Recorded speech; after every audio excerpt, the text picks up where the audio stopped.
Good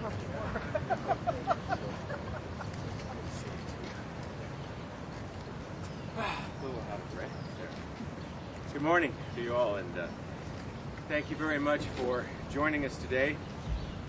I'm here because I want to draw attention to a problem that I believe is extraordinary in terms of its ramifications, and that, of course, is the decision by the Iowa County Judge, Court Judge Hansen, who struck down the laws defining marriage of a man and a woman, struck down the decade-old state law prohibiting marriage between persons of the same sex.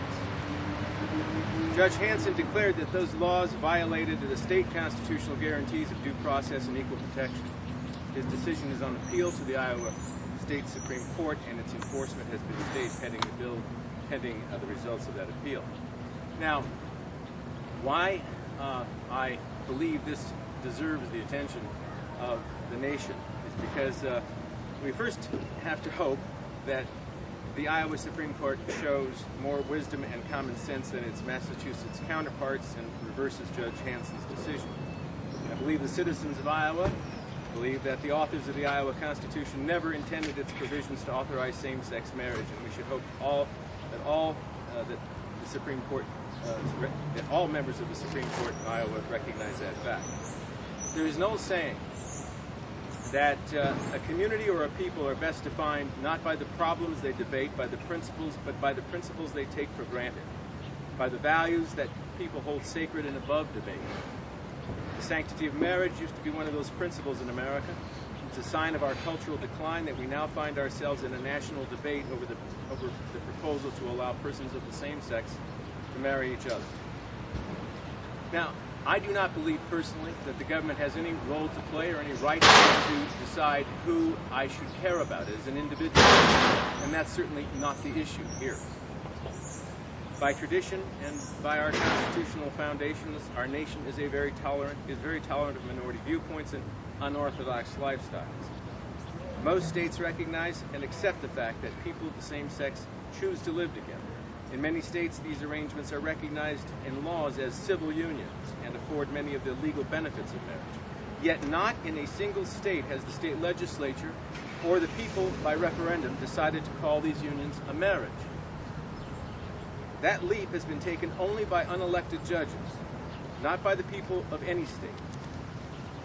Such judicial creativity is but the latest example of judicial activism, an attempt by activist judges to legislate where the Constitution is silent, where it says something they disagree with. Roe versus Wade was a notorious example of the judicial usurpation of democratic decision-making in an expansion of abortion rights, and now we are witnessing that usurpation in the realm of the marriage laws. The Congress of the United States enacted the Defense of Marriage Law, or as it's referred to, DOMA, to limit the effects of state courts to try to establish same-sex marriage.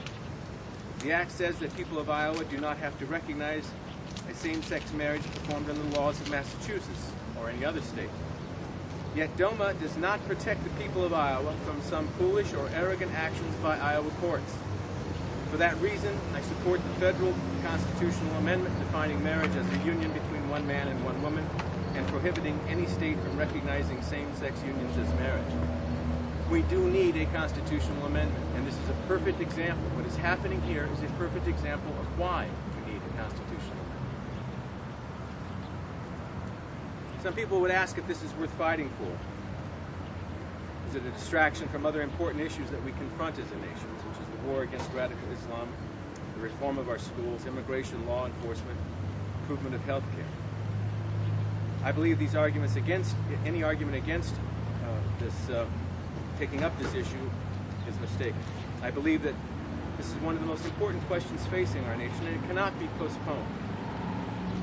We must first recognize that it is a question forced onto the public stage by the advocates of homosexual marriage.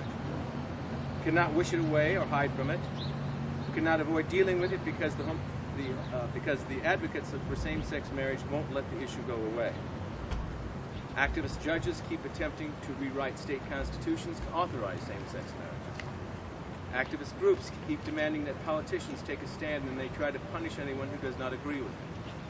Thus, the activism by Christians and others opposed to same-sex marriage is in truth a defense against this cultural war that has been declared by radical activists intent on imposing same-sex marriage on American society. It's not Christians or conservatives or traditionalists who have created this fight, but we should not walk away from it either. Neither should the Republican Party walk away from it. To pretend that we can be neutral or non-combatants in this battle is either fatally naive or deliberately deceptive. To abandon the battlefield through indifference is to hand victory to the proponents of same-sex marriage. I ask again, why is this issue so important? So people can protect their loved ones. It is important first as a legal principle. We must defeat the judicial activism that is trying to institute a radical change of our laws by fiat. It's simply not true that laws restricting marriage to a union between a man and a woman are a violation of the due process or equal protection rights guaranteed by state or federal constitutions. States not only have a right to regulate the institution of marriage, they have a right and a positive duty to do so. I believe Judge Hanson is flat wrong to say the state of Iowa, through its legislature, has no legitimate interest in regulation of the institution of marriage. He might as well say the state has no legitimate interest in regulating the validity of commercial contracts, or prohibiting prostitution, or public executions. The argument used most often to justify same-sex marriage, that any union between consenting adults ought to be lawful, would also justify polygamy. If a community cannot limit marriage to a man and a woman, how can it stop two men and women, or two men and a woman, or three women and two men from declaring a communal marriage? The child is just as well off with two mommies instead of a mother and a father. Why is it not even better off with four mommies or three daddies? The people of Iowa did not choose to put this issue on the ballot. They did not choose to force the state legislature to defend its constitutional prerogative to define marriage. The issue was forced onto the stage by an activist judge responding to pressure from radical activists intent on overturning well-established law and customs. But now the issue is on the public stage. We must defend our laws and our culture from this attack. Whether or not it eventually requires a federal constitutional amendment, or whether we'll get it, I don't know. As I say, I hope so. But I do know that the people of Iowa should not surrender their constitutional value. Do you think that Judge Hanson or any judge that rules for same-sex marriage should be impeached?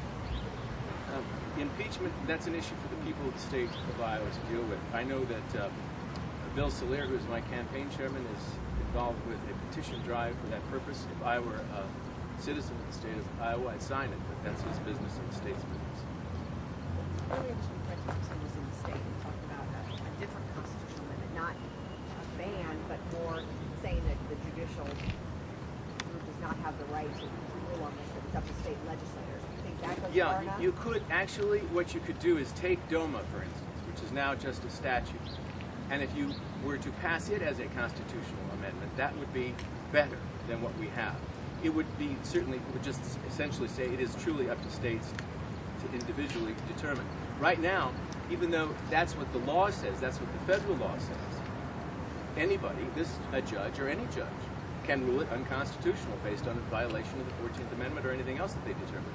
So my question is, would you be satisfied with that, letting the states decide, or do you think it should be No, a federal ban? I would prefer a federal ban. My second position, or a secondary position, I guess I would take, would be to constitutionalize DOMA. Clarify your stand on civil unions.